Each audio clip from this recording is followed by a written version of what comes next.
आज तक करबला की याद ताज़ा क्यों है?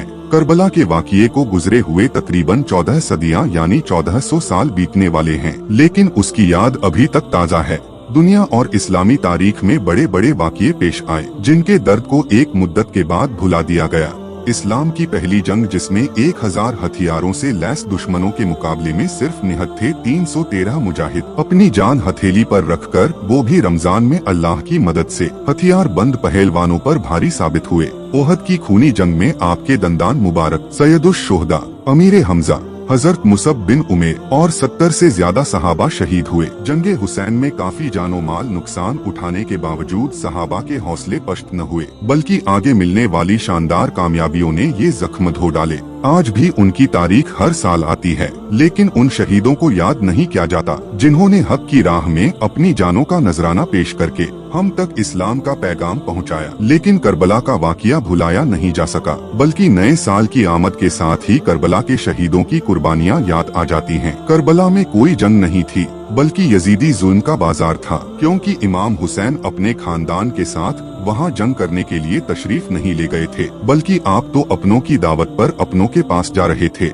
लेकिन कूफा पहुंचने से पहले ही करबला के चटियाल मैदान में रोक लिया गया। आपको रोकने वाले मुसलमान ही थे, वो भी आपके नाना का कलमा पढ़ने वाले थे, लेकिन सत्ता हासिल करने वाले यजीद के जुल्मों सितम के डर से हक की राह छोड़कर जुल्म और जालिम का साथ देने के लिए मजबूर कर दिए गए थे। उन्हीं में से एक हजरत हूर बिन यजीद रिहाई यजीदी खेमे से निकलकर हुसैनी खेमे में आ गए और सबसे पहले अहले बेंत पर अपनी जान कुर्बान करने का शर्फ हासिल किया। दुश्मनों के जुल्म और सितम को तो भुलाया जा सकता है, लेकिन अपनों के सितम जख्म भर जाने के बाद भी भुलाए नहीं जा सकते।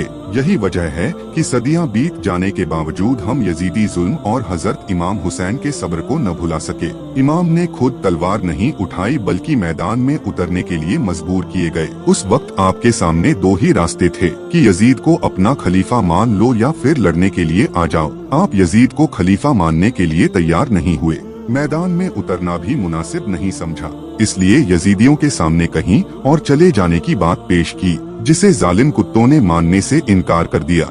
ऐसी सूरत में क्या इमाम हुसैन हथियार डाल देते? जी नहीं, जिनकी रगों में हैदरे कर्रार का खून दौड़ रहा हो, वो भला मैदान में हथियार क्या डालते? अपना घर कुर्बान करना गवारा फरमा लिया, लेकिन बातिल के आगे झुके नहीं। यही वजह है कि उनकी बेमिसाल शहादत व कुर्बानी आज तक भुलाई न जा सकी, और हम उन्हें याद करते हैं और करते रहेंगे। आले रसूल जब हुए मेहमाने करबला, फिरदौस बन गया है मैदाने करबला। तू मिट गया यजीद, हुकूमत भी तेरी मिट गई, मेरा हुसैन अब भी है सुल्ताने करबला।